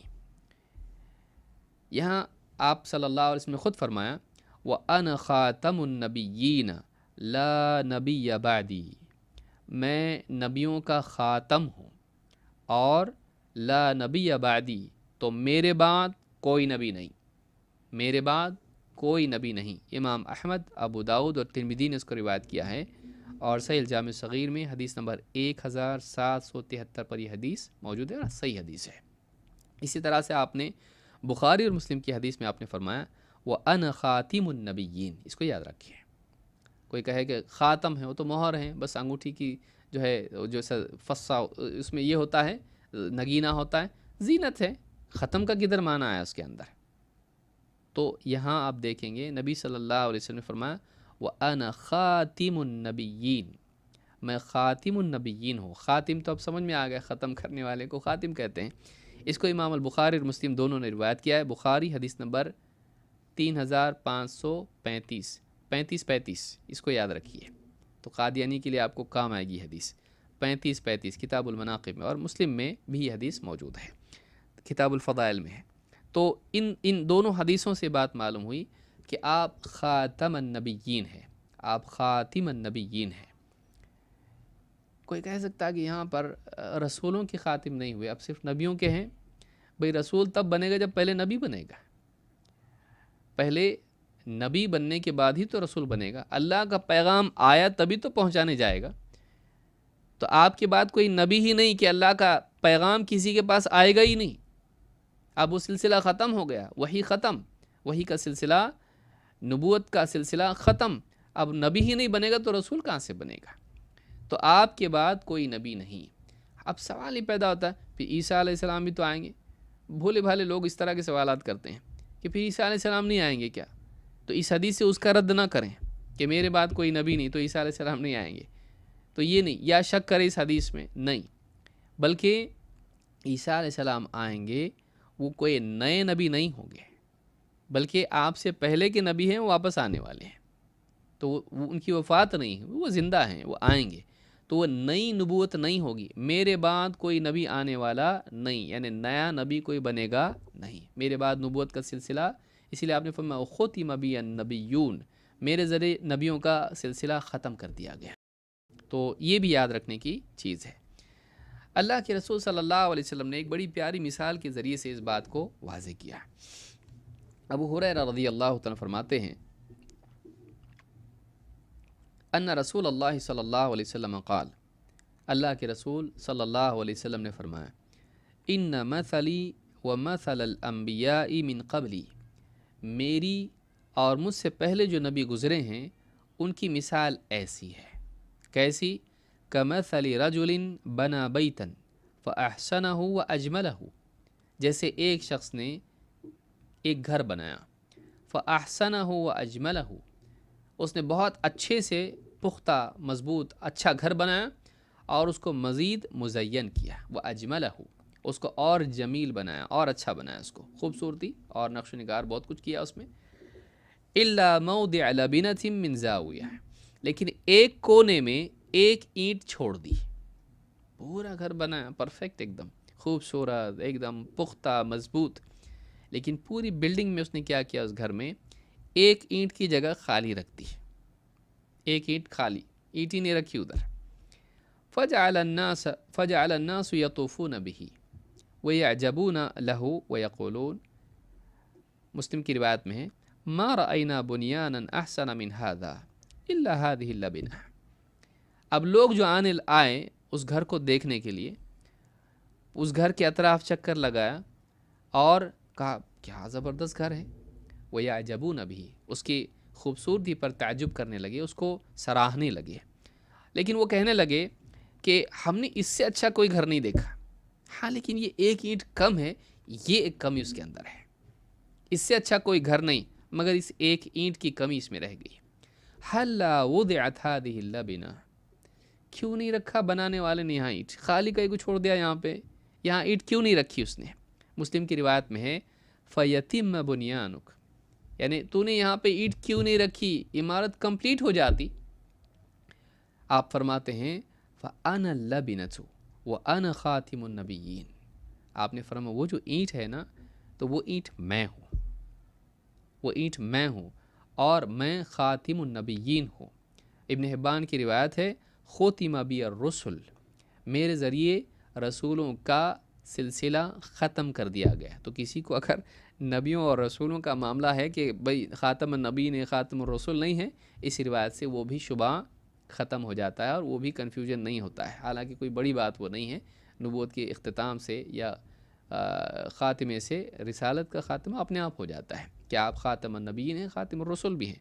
ختم بی الرسل، میرے ذریعے رسولوں کا سلسلہ ختم کر دیا گیا. امام البخاری نے کتاب المناقب میں اس کو روایت کیا ہے، جو پچھلی حدیث وہی ہے 35 پر، اور اسی طرح سے صحیح مسلم میں بھی 2286 پر یہ حدیث موجود ہے. اس حدیث سے بات معلوم ہوتی ہے کہ آپ نے بتایا کہ عمارت ہے، پوری عمارت پرفیکٹ ہے، ایک دم کوئی کمی نہیں، ایک اینٹ اس میں کم ہے. دیکھنے والے کریں عمارت بالکل بہترین عمارت ہے، لیکن کچھ اس میں کمی ہے. تو گویا کہ وہ جو چیز ہے، اگر آپ صلی اللہ علیہ وسلم کو نکال دیا جائے نبوت کی اس عمارت سے، اس میں کمی رہ جائے گی. تو آپ صلی اللہ علیہ وسلم جو ہیں اس یعنی عمارت کو مکمل کرنے والے ہیں. آپ صلی اللہ علیہ وسلم اس عمارت کو مکمل کرنے والے ہیں، اس خلا کو پر کرنے والے ہیں. اللہ تعالیٰ نے آپ کے ذریعے سے اپنے دین کو مکمل کر دیا، اور آپ صلی اللہ علیہ وسلم کو اللہ تعالیٰ نے خاتم النبیین اور خاتم الرسل بنا کر بھیجا. تو آپ آخری نبی، آپ کے بعد کوئی نبی نہیں. جو آئیں گے وہ جھوٹے ہوں گے، جو آئیں گے مرزا غلام احمد قادیانی یا اس کے علاوہ بھی جتنے تاریخ میں گزرے ہیں، ایک نہیں ہے، وہ پوری فوج ہے. اللہ کے نبی صلی اللہ علیہ وسلم نے فرمایا لا تقوم الساعة حتى يبعث دجالون کذابون قریب من 30. آپ نے فرمایا قیامت قائم نہیں ہوگی جب تک کہ دجال کذاب کھڑے نہ ہوں، دجال اور کذاب کھڑے نہ ہوں، قریب من 30، جو تقریباً 30 کے برابر ہوں گے، یعنی 30 کے قریب ہوں گے. 1 2 3 4 30 جھوٹے آئیں گے جو کیا کریں گے، کلہم یزعم انہ رسول اللہ، ان میں سے ہر ایک اس بات کا دعویٰ کرے گا کہ میں اللہ کا رسول ہوں. وہ کیا کہے گا، میں اللہ کا رسول ہوں. امام البخاری نے کتاب الفتن میں 7121 پر اس کو روایت کیا، اور صحیح مسلم میں بھی حدیث 157 نمبر پر موجود ہے. الفاظ مسلم کے ہیں. اس حدیث سے بات معلوم ہوتی ہے کہ نبی صلی اللہ علیہ وسلم کے بعد نبوت کا دعویٰ کرنے والے ہوں گے، لیکن وہ کون ہوں گے، دجال کذاب. تو معلوم ہے کہ جو بھی آپ کے بعد نبی اور رسول ہونے کا دعویٰ کریں وہ کذاب ہیں، جھوٹا، پرلے درجے کا جھوٹا، اور دجال ہے. دجال دجل کے معنی تلبیس اور دھوکے کے ہوتے ہیں، وہ دھوکے باز ہے، لوگوں کو دھوکہ دیتا ہے اور جھوٹا ہے. تو اس حدیث سے بات معلوم ہوتی ہے. تو 12ویں بات یہ ہم کو معلوم ہوئی کہ نبی صلی اللہ علیہ وسلم کے فضائل میں سے یہ ہے کہ آپ خاتم النبیین ہیں، اور آپ اس نبوت کی عمارت کی وہ اینٹ ہیں جو اس عمارت کو مکمل کرتی ہے. اگر وہ نہ ہو تو لوگ کہیں گے اس میں کچھ کمی ہے، تاکہ مکمل ہو جاتی اگر یہاں ہوتا تو آپ صلی اللہ علیہ وسلم کا شرف اللہ نے اس حدیث کے ذریعے سے بیان کیا ہے. آگے بڑھتے ہیں. نمبر 13، اللہ کے نبی صلی اللہ علیہ وسلم کا ایک اختصاص، ایک خصوصیت یہ بھی ہے کہ آپ نبی امی ہیں. آپ ایک امی نبی ہیں. امی جو پڑھا لکھا نہ ہو. امی، اس کو امی کیوں کہتے ہیں؟ اس لیے کہ ماں کے پیٹ سے جب پیدا ہوتا ہے بچہ تو کچھ بھی نہیں جانتا ہے. اللہ نے فرمایا واللہ بہت سارے معنی لوگوں نے بیان کیے ہیں، ام القریٰ کی طرف نسبت ہے یا فلاں. جو زیادہ راجح قول اس میں یہ ہے، امی اس کو کہتے ہیں جو اس اصل حالت پر ہوتا ہے جس پر ایک بچہ پیدا ہوتا ہے، جو ماں کی گود میں ہوتا ہے. تو کی طرف اس کی نسبت ہے ماں، امی، ماں کے پیٹ سے. کیوں قرآن میں کیا فرمایا؟ واللہ اخرجکم من بطون امہاتکم لا تعلمون شیئا. اللہ تعالیٰ نے تمہیں ماؤں کے پیٹ سے اس حال میں نکالا کہ تم کچھ بھی نہیں جانتے تھے. تو پڑھنا لکھنا جو نہیں جانتا ہے وہ اس کو کیا کہتے ہیں؟ امی، جس کی نسبت ماں کی طرف کی جاتی ہے. تو اللہ کے نبی صلی اللہ علیہ وسلم پڑھے لکھے نہیں تھے، اسی لیے جب جبریل آئے اور آپ سے کہا اقرأ، پہلی مرتبہ پہلی وحی غار حرا میں، تو کہا کہ اقرأ. آپ نے کیا کہا؟ ما انا بقارئ، میں پڑھتا نہیں، میں پڑھا لکھا نہیں ہوں، مجھے پڑھنا نہیں آتا ہے. ما انا، میں قاری نہیں ہوں، مجھے پڑھنا نہیں آتا ہے. تو یہ جو چیز ہے آپ کو اللہ نے امی بنایا. امی عیب ہے کیا؟ تھوڑی دیر میں ہم دیکھیں گے وہ خوبی ہے یا عیب ہے اور کمال ہے یا کیا ہے، آپ کے لیے کیا ہے وہ. اللہ تعالیٰ قرآن کریم میں فرماتا ہے هو الذی بعث فی الامیین رسولا منہم. وہ اللہ ہے جس نے امیوں میں، ان پڑھ لوگوں میں، انہی میں سے ایک رسول بھیجا. عرب کے لوگ عام طور سے امی تھے، پڑھنا لکھنا وہاں پر معمول نہیں تھا. بہت کم لوگ ہوتے تھے جو پڑھنا لکھنا جانتے تھے. بڑی مشکل سے کاغذ ملتا تھا، پیڑ کی چھال پر، کپڑوں پر، پتھر کی سل پر اور اس طرح کی چیزوں پر جو ہے لکھا جاتا تھا. تو وہاں پر لکھنا پڑھنا معمول نہیں تھا. وہاں وہ لوگ جو ہے امی لوگ تھے. تو اللہ نے فرمایا هو الذی بعث فی الامیین رسولا منہم. یہ اللہ ہے جس نے امیوں میں، ان پڑھ لوگوں کے درمیان، انہی میں سے ایک رسول مبعوث کیا. یتلو علیہم آیاتہ ویزکیہم، جو انہیں اللہ کی آیتیں پڑھ کر سناتا ہے اور ان کا تزکیہ کرتا ہے، انہیں پاک کرتا ہے، ان کی تربیت کرتا ہے. ویعلمہم الکتاب والحکمہ، اور انہیں کتاب اور حکمت کی تعلیم دیتا ہے. وَإِن كَانُوا مِن قَبْلُ لَفِي ضَلَالٍ مُبِينٍ، حالانکہ اس سے پہلے ان کا حال یہ تھا کہ وہ کھلی گمراہی میں پڑے ہوئے تھے. یہ لوگ کھلی گمراہی میں پڑے ہوئے تھے. تو اس رسول نے اللہ کی آیتیں پڑھ کے ان کو سنائیں، ان کی تربیت کی، کتاب و حکمت کی تعلیم ان کو دی. اس کے ذریعے سے اللہ تعالیٰ نے انہیں اس گمراہی سے نکال کر ہدایت کی توفیق دی. سورۃ الجمعہ آیت نمبر 2. تو اللہ تعالیٰ نے یہاں پر بتایا کہ اس رسول کو امیوں کی طرف مبعوث کیا گیا ہے اور یہ انہی میں سے ہے. بلکہ صراحت کے ساتھ اللہ تعالیٰ نے آپ کا امی ہونا بیان کیا. اللہ نے فرمایا الذین اور بہت پیاری آیت ہے اور بہت ساری باتیں اس کے اندر ہیں. اللہ نے فرمایا سورۃ الاعراف آیت نمبر 157، الذین یتبعون الرسول النبی الامی. وہ لوگ جو اس رسول کی، جو نبی امی ہے، جو اس رسول کی، اس میں دونوں وصف جمع ہیں. اللہ کے رسول صلی اللہ علیہ وسلم کو اللہ نے کہا یہ رسول ہیں، نبی ہیں، امی ہیں، یعنی امی نبی ہیں. یہ تو جو لوگ اس رسول کی پیروی کرتے ہیں جو ایک امی نبی ہے، الذین یجدونہ مکتوبا عندہم فی التوراۃ والانجیل، جن کا تذکرہ یہ اپنے پاس تورات اور انجیل میں لکھا پاتے ہیں. یأمرہم بالمعروف، یہ رسول انہیں بھلائی کا حکم دیتا ہے. وینہاہم عن المنکر، اور انہیں منکر سے، برائیوں سے منع کرتا ہے، روکتا ہے. ویحل لہم الطیبات، اور ان کے لیے پاک چیزوں کو حلال کرتا ہے، طیبات کو حلال قرار دیتا ہے. ویحرم علیہم الخبائث، اور خبیث چیزیں ان کے لیے حرام قرار دیتا ہے. ویضع عنہم اصرہم والاغلال التی کانت علیہم، اور ان پر وہ اصر اور وہ اغلال، وہ بوجھ اور وہ طوق جو ان کے گلے میں پڑے ہوئے تھے انہیں ان پر سے نکال کر ہٹاتا ہے۔ ابن تیمیہ رحمۃ اللہ علیہ فرماتے ہیں اسر جو ہے کہتے ہیں فَسَمَّاهَا آثَارًا وَأَغْلَالًا وَالْآثَارُ فِي الْإِيجَابِ وَالْأَغْلَالُ فِي التَّحْرِيمِ، کہ جو سختیاں اور مشکلیں جو تھیں پچھلی شریعتوں میں، اللہ نے جو احکام ان کو کرنے کے دیے تھے ان میں بڑی سختی تھی، اور جن چیزوں سے منع کیا تھا ان کا معاملہ بھی بڑا تنگ تھا۔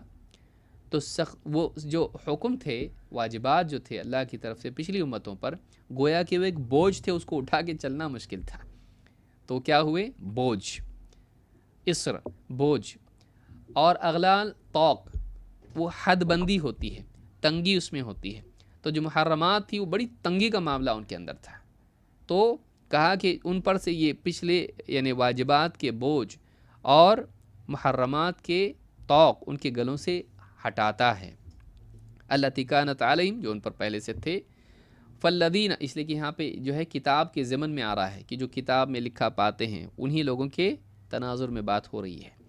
فالذین آمنوا بہ وعزروہ ونصروہ، لہٰذا جو لوگ اس رسول پر ایمان لے آئیں اور اس رسول کی تعظیم کریں، عزروہ، یا اس رسول کا دفاع کریں، عزروہ، عزرہ، ونصروہ، اور اس رسول کی نصرت کریں، مدد کریں، اس کا ڈیفنس کریں، اس کی حفاظت کریں، اور اس رسول کی دعوت میں اس کا تعاون کریں، مدد کریں۔ واتبعوا النور الذی انزل معہ، اور اس نور کی پیروی کریں جو اس رسول کے ساتھ نازل ہوا ہے، اولئک هم المفلحون، تو یہی لوگ ہیں جو کامیاب ہونے والے ہیں۔ تو کامیابی کے لیے اللہ نے بتایا رسول پر ایمان لانا، رسول کی تعظیم و تکریم کرنا، اس کی عزت کی حفاظت کرنا، رسول کی دعوت میں اور رسول کی شخصیت کی مدد کرنا، اور اس نور کی اتباع کرنا جو رسول کے ساتھ نازل ہوا ہے، قرآن، اور قرآن کا فہم، وحی اللہ کی طرف سے۔ تو یہی لوگ ہیں جو کامیاب ہونے والے ہیں۔ تو یہ سورۃ الاعراف کی آیت نمبر 157 ہے۔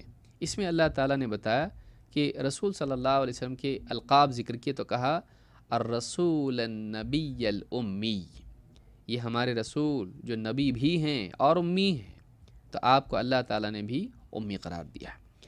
اللہ تعالیٰ نے دوسرے مقام پر فرمایا قل یا ایھا الناس انی رسول اللہ الیکم جمیعا، اے نبی آپ علانیہ اس بات کو کہہ دیں، اے لوگو میں تم سب کی طرف اللہ کی طرف سے بھیجا گیا رسول ہوں۔ الذی لہ ملک السماوات والارض، وہ اللہ کہ جس کی بادشاہت آسمان و زمین کی ہے، چھوٹی موٹی بادشاہت نہیں ہے، سارے آسمان و زمین کی بادشاہت اسی کی ہے۔ لا الہ الا ہو یحیی و یمیت، اس اللہ کے سوا کوئی نہیں جو عبادت کے لائق ہو، وہی تو ہے جو زندہ کرتا اور موت دیتا ہے، یعنی تمہاری زندگی موت اس کے ہاتھ میں ہے۔ فآمنوا باللہ، تو ایمان لے آؤ اللہ پر، ورسولہ النبی الامی، اور اس کے رسول پر جو نبی ہے، امی ہے۔ اللہ نے کیا فرمایا؟ فآمنوا باللہ ورسولہ النبی الامی، تو ایمان لے آؤ اللہ پر اور ایمان لے آؤ اس کے رسول پر جو ایک امی نبی ہے۔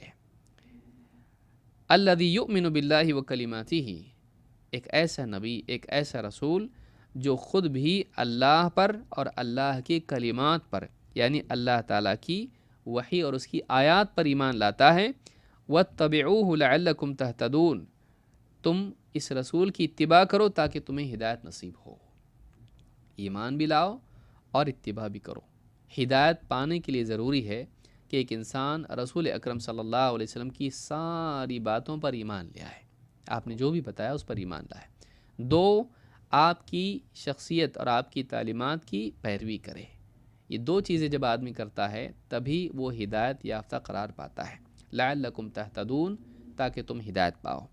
تو اس آیت میں بھی اللہ تعالیٰ نے محمد عربی صلی اللہ علیہ وسلم کو نبی امی قرار دیا۔ امی ہونا، ان پڑھ ہونا خوبی ہے یا عیب ہے؟ ہمارے سماج میں ان پڑھ ہونے کو برا مانا جاتا ہے، اور یعنی ظاہر بات ہے لٹریسی ایک اچھی چیز ہے۔ خود اللہ تعالیٰ نے قلم کی قسم کھائی، والقلم وما یسطرون، قسم قلم کی اور اس کی جس کو لکھ رہے ہیں، یا اللہ تعالیٰ نے قرآن کریم کو کتاب بنایا جو لکھی ہوئی ہے، پڑھنے کے لیے بنایا، اور اسی طرح سے آپ دیکھیں گے کہ لکھنا ایک اچھی چیز، سب سے پہلی چیز اللہ نے پیدا کی، اول شیء خلق اللہ القلم، سب سے پہلی چیز اللہ نے پیدا کی قلم۔ پھر اللہ نے محمد صلی اللہ علیہ وسلم کو امی کیوں رکھا؟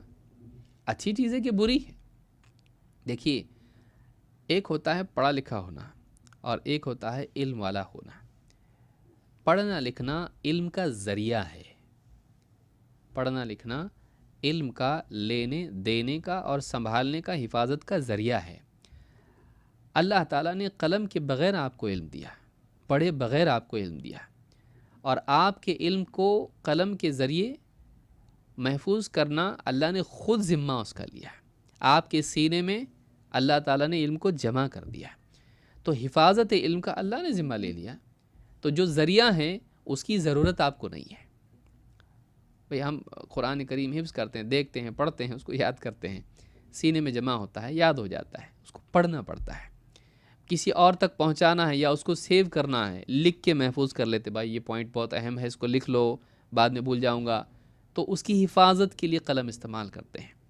لکھنا حفاظت علم کے لیے ہوتا ہے یا اشاعت علم کے لیے ہوتا ہے، پڑھنا طلب علم کے لیے ہوتا ہے، اس کے لیے علم سیکھنے کے لیے ہوتا ہے۔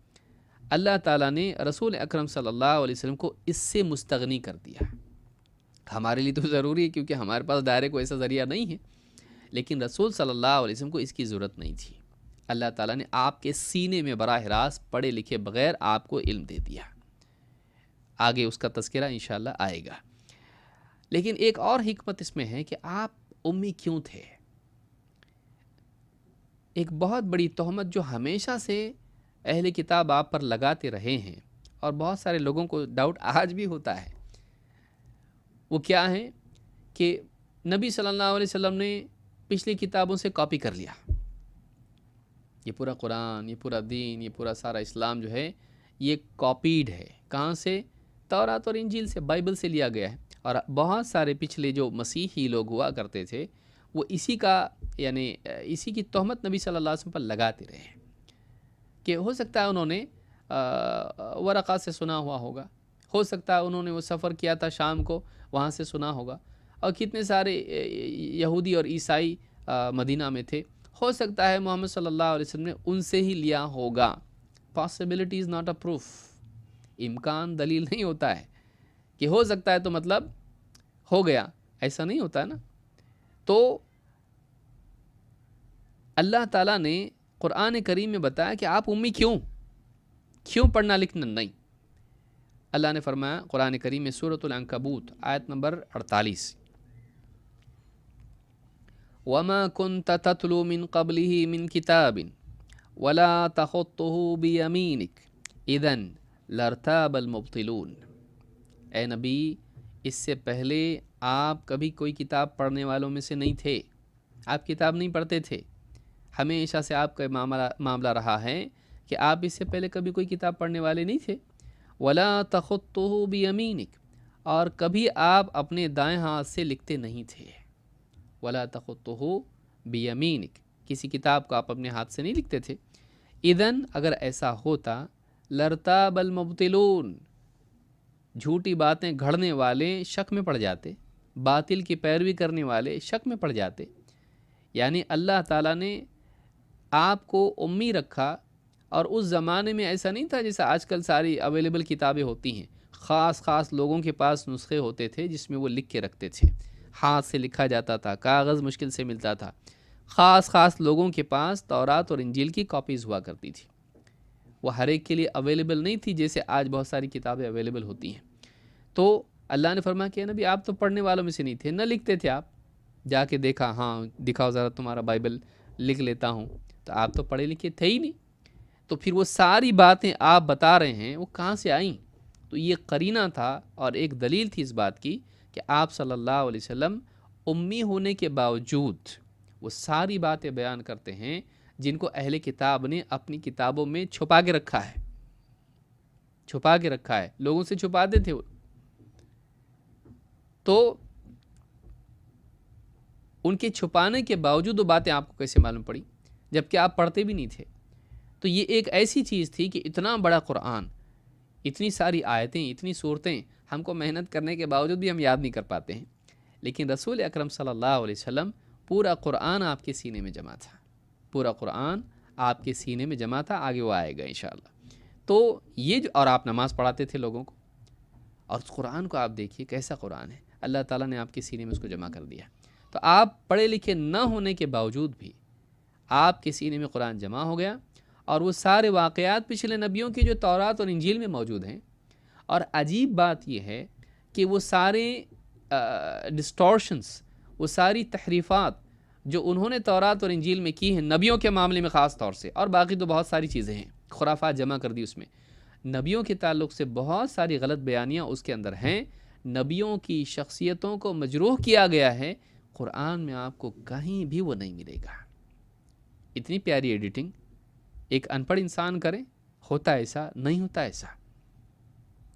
آپ دیکھیے بائبل میں موٹی موٹی مثال بتاتا ہوں میں، بائبل میں ہے کہ خداوند نے، گاڈ نے 6 دن میں آسمان و زمین کو پیدا کیا اور 7ویں دن آرام کیا اور ریفریش ہوا، اینڈ واز ریفریشڈ۔ قرآن میں اللہ نے کیا فرمایا؟ وَلَقَدْ خَلَقْنَا السَّمَاوَاتِ وَالْأَرْضَ وَمَا بَيْنَهُمَا فِي 6 أَيَّامٍ وَمَا مَسَّنَا مِن لُغُوبٍ، ہم نے آسمان و زمین کو 6 دنوں میں پیدا کیا، وَمَا مَسَّنَا مِن لُغُوبٍ، اور ہمیں تھکن نے چھوا تک نہیں۔ وہاں ایسا اور یہاں ایسا کیوں؟ اگر کاپی کیا ہے، دیکھیے اسکول میں جو ٹیچر ہے وہ جانتا ہے، برابر کان پکڑ کے بلاتا، ادھر تو کاپی کیا نا؟ تو نہیں صاحب میں نے نہیں کیا کاپی، تیرے سامنے فلاں بیٹھا تھا، میتھس میں جو غلطی اس نے کیا تو بھی وہی کیا ہے۔ کیوں؟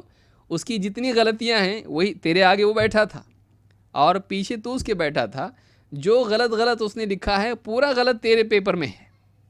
تو یہ خود اس بات کی دلیل ہے کہ تو اس سے کاپی کیا ہے، اس کا صحیح بھی تو کاپی کیا، اس کا غلط بھی۔ ایسا کیسا ہوتا دونوں سیم مسٹیک کر رہے ہیں، تو نے اس کا کاپی کیا ہے۔ جب آدمی کاپی کرتا ہے تو کاپی کرنے والا عموماً غلطیاں بھی کاپی کرتا ہے، فلٹر نہیں کرتا ہو۔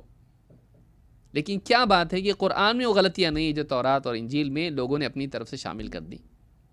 کتنی ساری چیزیں ہیں تورات میں کہ موسیٰ علیہ السلام جب حضرت ہارون کو چھوڑ کے گئے بنی اسرائیل پر، خود حضرت ہارون نے بچڑا بنا کے دیا پوجنے کے لیے۔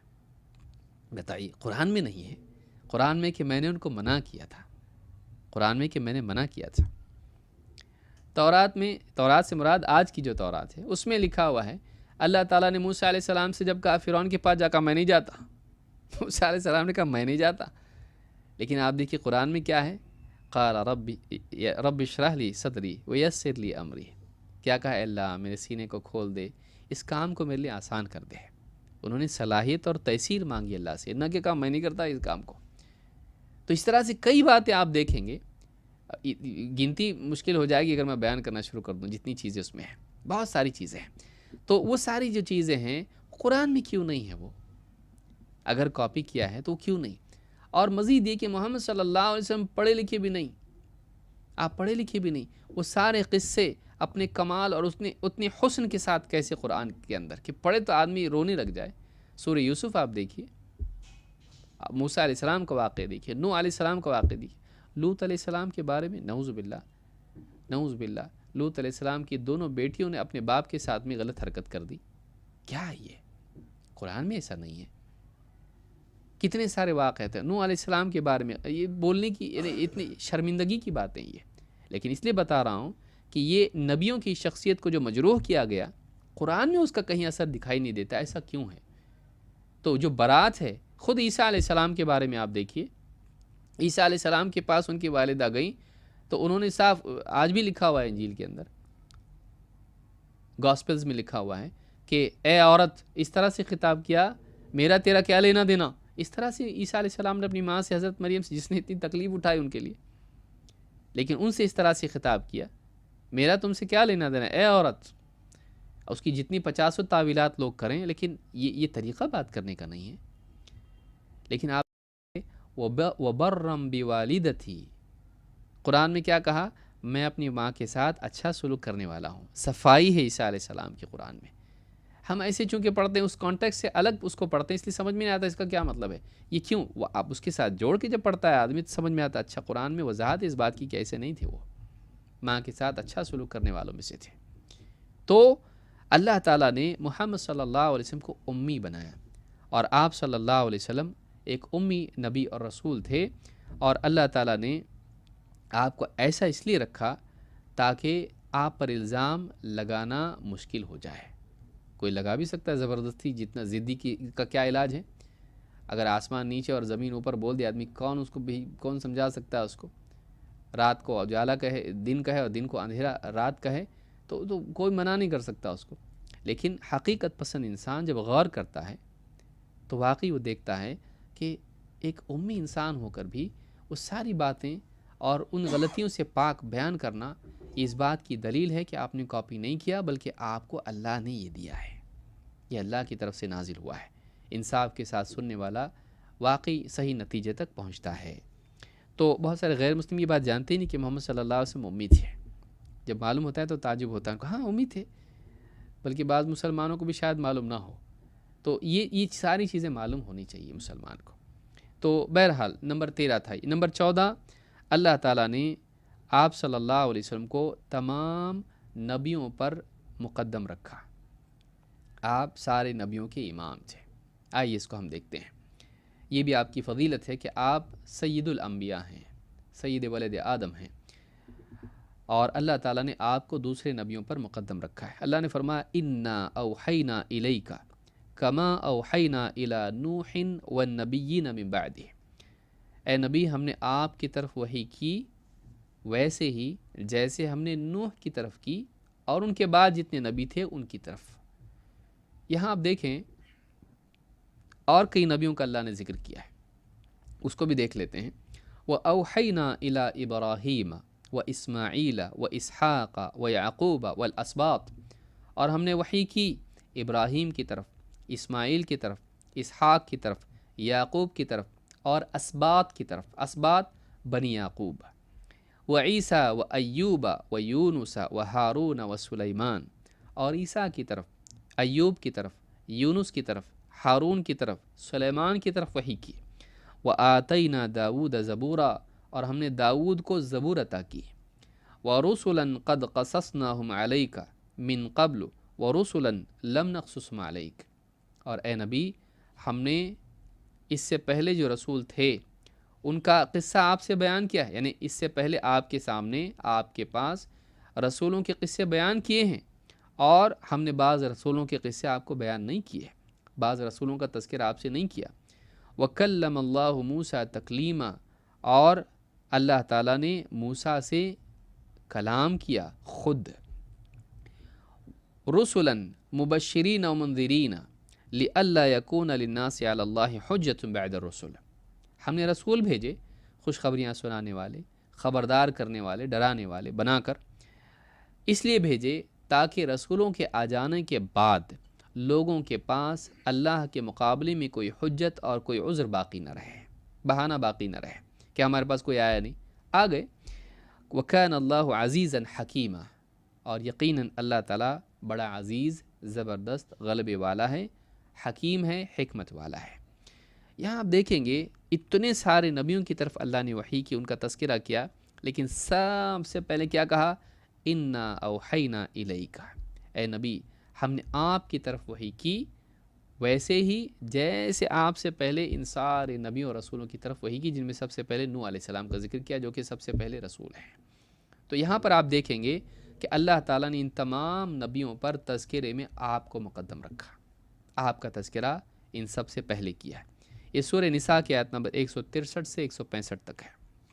اسی طرح سے آپ دیکھیں اللہ تعالیٰ نے نبیوں سے میثاق اور عہد لیا۔ اللہ نے فرمایا وَإِذْ أَخَذْنَا مِنَ النَّبِيِّينَ مِيثَاقَهُمْ وَمِنْكَ وَمِن نُوحٍ وَإِبْرَاهِيمَ وَمُوسَى وَعِيسَى ابْنِ مَرْيَمَ وَأَخَذْنَا مِنْهُمْ مِيثَاقًا غَلِيظًا، سورۃ الاحزاب آیت نمبر 7۔ اللہ تعالیٰ فرماتا ہے اور جب اللہ تعالیٰ نے نبیوں سے ان کی میثاق لی، نبیوں سے عہد لیا، پکا وعدہ لیا، عہد لیا، کیا عہد تھا؟ اللہ کی عبادت کرنے کا اور لوگوں کو اللہ کی عبادت کی طرف بلانے کا، اور آپس میں ایک دوسرے پر ایمان لانے کا، نبیوں پر، اور ایک دوسرے کا تعاون کرنے کا، نصرت کرنے کا۔ تو یہ باقی بندوں سے الگ میثاق تھی. جب آدم علیہ السلام کی ذریت کو اللہ نے پیدا کیا اور ان سے میثاق لی، اسی وقت میں نبیوں سے بھی میثاق لی گئی تھی. یہ الگ ایک میثاق تھی جو اضافی تھی. تو اللہ نے فرمایا ہم نے میثاق لی سارے نبیوں سے، وَمِن کا، اے نبی آپ سے بھی، اور نوح سے، ابراہیم سے، موسیٰ سے، عیسیٰ ابن مریم سے، اور ہم نے ان سارے نبیوں سے ایک پختہ عہد لیا. پختہ عہد لیا ایک دوسرے کی مدد کرنے کا، ایک دوسرے پر ایمان لانے کا. ان میں آپ نے کیا کہا؟ من کا، سب سے پہلے آپ کا ذکر کیا، اے نبی آپ سے ہم نے میثاق لی. اور نوح، ابراہیم، موسیٰ، عیسیٰ، یہ 4 رسول دیکھیے اولو العزم من الرسل ہیں. 4 رسول، سارے رسولوں میں انہی کا ذکر کیوں آیا؟ علماء نے کہا کہ یہ 5 رسول اولو العزم من الرسل ہیں، بقیہ رسولوں سے اونچے مرتبے کے رسول ہیں. کون؟ نوح علیہ السلام، ابراہیم علیہ السلام، موسیٰ علیہ السلام، عیسیٰ علیہ السلام. لیکن ان 4 سے بھی پہلے تذکرہ کس کا کیا؟ محمد صلی اللہ علیہ وسلم کا. من کا، اے نبی آپ سے بھی ہم نے عہد لیا، اور ان 4 سے بھی. تو یہ 5 ہو گئے جو ہیں اللہ کے نزدیک اونچے مقام والے رسول ہیں. ایک لمبی روایت جو معراج کی روایت ہے اس کو بیان کر کے میں اپنی بات ختم کروں گا انشاءاللہ. انس بن مالک رضی اللہ تعالیٰ عنہ مالک ابن صعصع سے روایت کرتے ہیں اور کہتے ہیں کہ وہ ہوا رجل من قومہ، وہ اپنی قوم کے شخص تھے. قال نبی اللہ، انہی کی قوم کے ایک شخص تھے. قال نبی اللہ بین انا عند البیت بین النائم والیقظان. اللہ کے نبی صلی اللہ علیہ وسلم فرماتے ہیں کہ میں اللہ کے گھر کعبہ کے پاس تھا، ایسی حالت میں تھا کہ سویا ہوا یا بیدار دونوں حالتیں تھیں. بین النائم والیقظان، ٹھیک طرح سے سویا بھی نہیں تھا اور ٹھیک طرح سے بیدار بھی نہیں تھا، نیند اور بیداری کے درمیان کی کیفیت تھی. اذ سمعت قائلا یقول، تو میں نے ایک بولنے والے کو سنا، احد الثلاثہ، جو 3 میں کا تیسرا ہے. فأتیت بطست من ذهب فيها من ماء زمزم، میرے پاس ایک طست لایا گیا سونے کا جس میں فیہا من ماء زمزم، کعبہ کے پاس ہی جس میں زمزم کا پانی تھا. فشرح صدری الی کذا و کذا، تو میرا سینہ چاک کیا گیا، سینہ چیر دیا گیا. الی کذا و کذا، یہاں تک. قتادہ کہتے ہیں قلت ما یعنی بھی، کہاں تک، کیا مراد ہے آپ صلی اللہ علیہ وسلم کی؟ راوی کہتے ہیں الی اسفل بطنہ، پیچھے نیچے پیٹ تک، پیٹ کے نچلے حصے تک. قال فاستخرج قلبی فغسل بماء زمزم، میرا دل نکالا گیا باہر، سینہ جو ہے چاک کر کے دل نکالا گیا اور زمزم کے پانی سے اسے دھویا گیا. ثم اعید مکانہ، پھر اس کو اپنی جگہ واپس فٹ کیا گیا. ثم حشی ایمان و حکمتا، پھر میرے سینے کو، میرے دل کو ایمان اور حکمت سے بھر دیا گیا. علم ادھر ادھر سے نہیں، ڈائریکٹ دل میں کیا کیا گیا؟ ایمان اور حکمت ڈال دی گئی، بھر دیا گیا. ثم اتیت بدابۃ ابیض، پھر مجھے یعنی ایک جانور کے پاس لایا گیا جو بالکل سفید رنگ کا تھا. ایک روایت میں ہے بدابۃ بیضاء یقال له البراق، ایک بالکل سفید جانور کے پاس مجھ کو لایا گیا، سواری کے پاس، جسے براق کہا جاتا تھا. برق، براق، تیزی. فوق الحمار و دون البغل، جو گدھے سے تھوڑا بڑا تھا اور بغل جو ہے یعنی خچر سے تھوڑا کم تھا یا ٹٹو سے تھوڑا کم تھا. یقع خطوہ منتہا طرفیہ، اس کا حال یہ تھا، وہ ایسی الگ سی سواری تھی، وہ آسمان سے آئی تھی اللہ کی طرف سے. یقع خطوہ منتہا طرفیہ، کہ اس کا حال یہ تھا کہ اس کا اگلا قدم وہاں پڑتا تھا جہاں اس کی نگاہ پڑتی تھی. اتنا تیز تھا کہ جہاں نگاہ وہاں اگلا قدم. وحملت علیہ، مجھے اس پر سوار کیا گیا. ثم انطلقنا حتی اتینا الی بیت المقدس، ہم چلتے رہے سواری پر، ہمارا سفر ہوتا رہا یہاں تک کہ ہم بیت المقدس پہنچے، مسجد اقصی، بیت المقدس پہنچے. فصلیت فیہ بالنبیین والمرسلین اماما، تو وہاں مسجد اقصی میں، بیت المقدس میں میں نے نماز ادا کی